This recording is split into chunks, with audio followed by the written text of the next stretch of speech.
So, this is what I said, in Operation Sindoor also, war and politics was happening as a parallel kind of phenomenon, and it was being exercised also through communication, which I made a mention initially, both direct and indirect communication. So, second important conclusion what I draw from the statement which I initially said, that war is a continuation of policy by other means, is that war is a rational decision.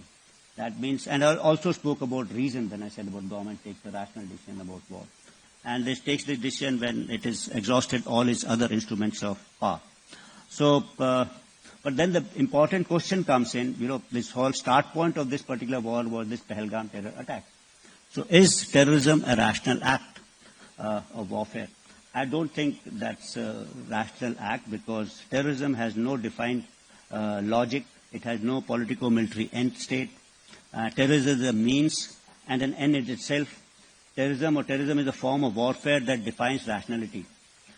This is because the terrorist doesn't have anything to lose. He's a non-state actor. So he doesn't have a state. So if he doesn't have a state, he's not worried about territory, people, or the ideology, which form the three important constituents of a state.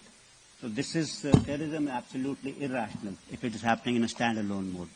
But what happens when, there is about state-sponsored terrorism? Is this rational? Think that, this seems to be a rational decision when state is employing terrorism as an instrument to achieve political objectives. And say so it's a reasoned kind of a decision the state takes, and so as our adversary is concerned, he's taken the decision that to bleed India by 1,000 cuts. And when I say that this has been a state policy, this I'm not saying. If you go and look at the literature on issues, you will find Peter Chark, Kristen Fair, who have cited the former Director Generals of ISI, explicating this particular strategy as to how they will bleed India by 1,000 cuts. And this particular doctrine is found in various studies in Pakistan, Staff College, Quetta, etc. So this is the normal talk which happens in Pakistan. And of course, officially we know in the 1965, Zulfikar Ali Bhutto declared a 1,000-year war against India when he addressed the United Nations Security Council. And probably Ziaul Haq gave form to this particular doctrine of 1,000 years war. And someone added that you should add this 1,000 cuts into it. And similar kind of venom was spewed by General Asim Munir against India and Hindus, speech just few days or weeks before what happened in Pahalgam. So, since this is a regional decision, it can be also, I believe, that retracted, because now Pakistan is faced with a different kind of a prospect that he faces military action in case we find terror happening against us. And also, we said that we'll have water as well as, this thing will not float together. So we have kind of raised the bar.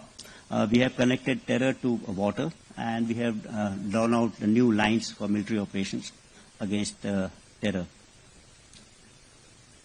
Sometimes I feel this particular policy also got accentuated after Pakistan acquired nuclear weapons, and they tried to exploit this stability-instability paradox. That's nuclear weapons will provide stability, strategic stability between the two nations, and below that, this terrorism can contain. But of course, what India has done now is there are now two red lines. Between these two red lines, it's opened up the space for conventional operations. So that's a major change which has happened after Sindoor. Let me talk about rationality once again in the context of Operation Bunyan al-Marsus, and which I said, I've said once, twice earlier that in this whole business of war, warfare, or use of force, the military people are the ones who are most rational, because we understand that, war and warfare is very, very unpredictable. And we also probably understand the consequences of war. So that, I think, is important. So although lost by Pakistan on 10th of May at about 1 a.m., its aim was to get down India to its knees in 48 hours. Multiple attacks were launched. And in some manner, they have escalated this conflict, which we had actually hit only terrorist targets, but also into the military domain. From their perspective, it would have been rational in the sense they would have said that you use military means to hit these targets. But it was also rational on their part, operation which they thought they'll continue for 48 hours, folded up in about 8 hours.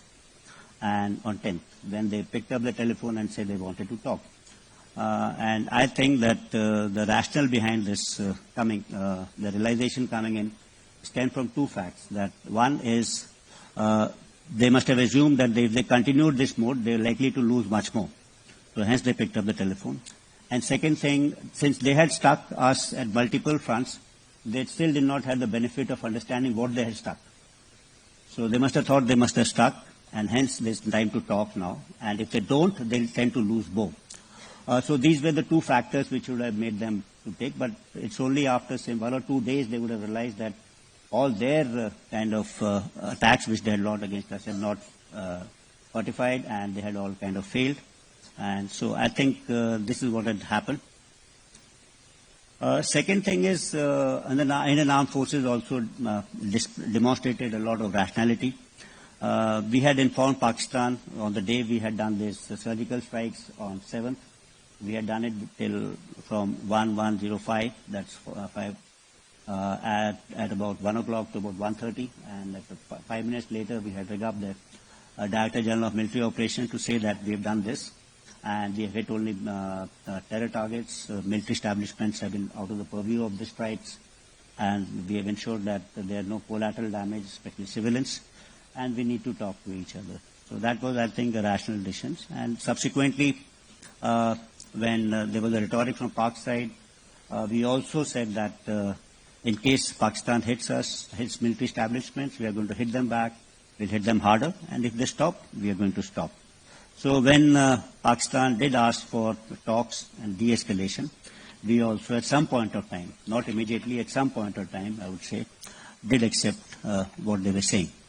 So this is what I thought was the political part of war. And now I'll talk about the combat part of war. That's the second part, which I said it had 4 constituents. That's the combatant, the Yodha, the battlefield, combat zone, where the fight takes place. It talks about technology, and fourth is about tactics. So these are the 4 things I think important part of warfare. Combatants actually today, earlier we all thought people in uniform, organized military forces are part of combat, but today we have paramilitary forces, mercenaries, contractors, terrorists, jihadis, private companies, big technology. So we had heard about long back about Wagner Group, similarly Blackwater groups. So a lot of security companies provide armed security, mission support, and risk management services not only to corporate houses but also governments. So it's not that combatants are only uniformed people paid for by the government. It's different. And today combatants may also include citizens, neutral citizens or nations, or netizens rather. And they can take part independently or otherwise based on their support to any ideology in cyber warfare, psychological operations, media outreach, etc. So the concept of this war will be only conducted by combatants which are paid for the government is getting diluted slowly. There are other players who are coming into fray. And second thing is this combat zone. This has expanded phenomenally. So what we see that not only we have land, air, traditional domains and maritime, but we also now have space, cyber, electromagnetic domain. Because a lot of activities took place actually between both of us over 4 days on the electromagnetic domain. Activities also took place in cyber domain. We also had a lot of activities in the domain of perception management, information war, or maybe you can call it cognitive warfare, in which the mindscape shaping the mind of the people is more important than the landscape, what happens on land, etc. We also saw the expansion of battle space or the traditional domains. So initially you could see war and warfare, contact warfare, within 5 or 10 kilometers. Today we expanded that battle space phenomenally. When we see the whole length and breadth of Pakistan could be under coverage of India's weapon systems, not for any other ranges, but very, very deliberate precision strikes. Some strikes could be as narrow as 2 meters or 3 meters square, at ranges greater than, say, 300 kilometers. That's what has been demonstrated. So that I said combat, combatants, combat zone. These are the kind of changes which are taking place in future. And I'll dwell upon now the more important part on technology, which I think is becoming very, very important. And the warfare today is at the cusp of, if I could say, a third revolution in military affairs. The first revolution in military affairs was something to do with maneuver warfare, which came about because of advances in ground mobility and air mobility. You could transport people faster. It also was there because of long ranges. The second revolution in military affairs was net-centric warfare, in which battlefield transparency, situational awareness, this became important. Information dominance became important. That came about by the U.S. Armed Forces because of advances in communication technology and computer technologies and ICT. And today we are at the cusp of a third revolution in military affairs, which I have termed as convergence warfare, because what we are seeing is not one technology, but there are a number of technologies which are affecting warfare presently, and they'll happen in future. All of these are heralding a new change in warfare, which is bringing about a change which is disruptive and non-linear. And it's actually occurring at a pace which is unprecedented. And these technologies range from sensor, advanced materials, propulsion, hypersonics, artificial intelligence, big data, advances in cyber, space, all of them. But what happens is generally we take all these advances in technology and consider them as one fact. What I will do is I'll try and identify 4 trends in these technologies to see where warfare is progressing further. So the first trend which I talk about is sensor technologies. And this is ushering in a new level of battlefield transparency and situational awareness in the field of warfare. You see, we have natural and man-made sensors. It's a competition between these two, if you have it, say. So we are about 8 billion people on this earth. So we have 16 billion eyes, actually, as sensors. We're seeing each other. Today, we have maybe having more than 8 billion artificial ISR sensors operating. All of us having a mobile phone, which has got a camera, you've got a laptop, iPad, etc., which has got a sensor. There are a large number of cameras over here. There are sensors of this room, which are capturing those images. You go outside on this road, there are a number of sensors over here. There are sensors deployed in air, there are sensors deployed in space, there are sensors deployed undersea, there are sensors deployed in. So it's not only the range of sensors, but the deployment of sensors is much more than what natural way you can do it. It's also the type of sensor. We only had, say, 5 senses, that is touch, hearing, smell, vision, and taste. That's all.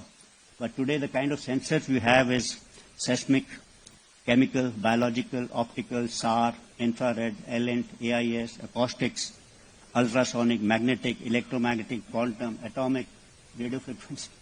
So we have overtaken nature, actually, in numbers, quality, deployment, all everywhere. What is this going to lead us to? This is going to lead us to absolute transparency. So today, there cannot be anything like surprise in battlefield. It's everything is open. And second thing, I think today, when we talk about if there's no surprise, then the only way you can do it by deceiving him, probably. You'll have to think of different kind of techniques in warfare.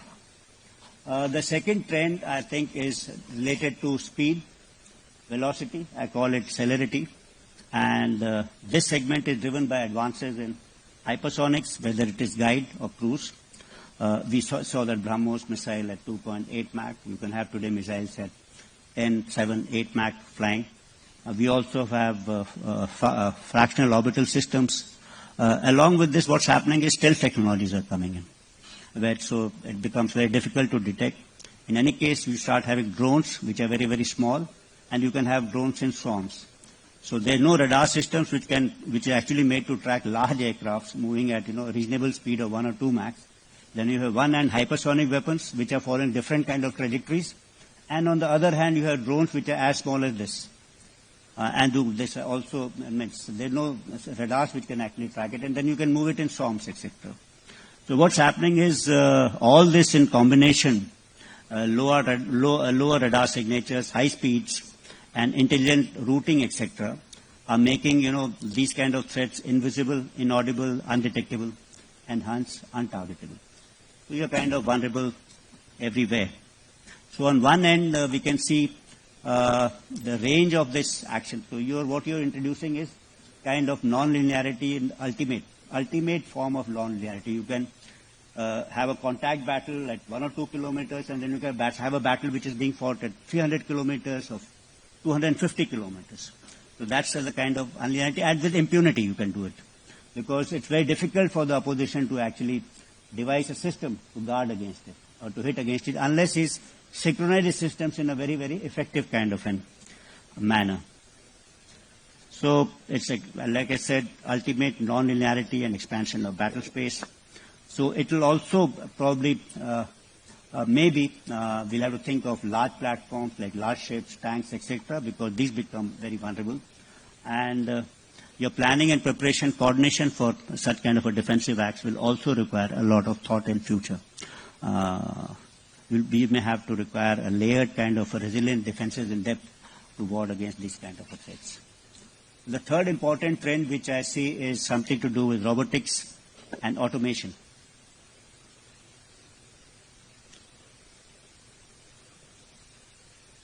And this includes unmanned systems, autonomous systems, along with, now you have manned and unmanned only. You'll have one manned aircraft with operating 2 or 3 unmanned aircrafts along with it. One manned tank will do 2 or 3 unmanned kind of thing, operating in a collaborative kind of an environment. Subscribe to One India and never miss an update.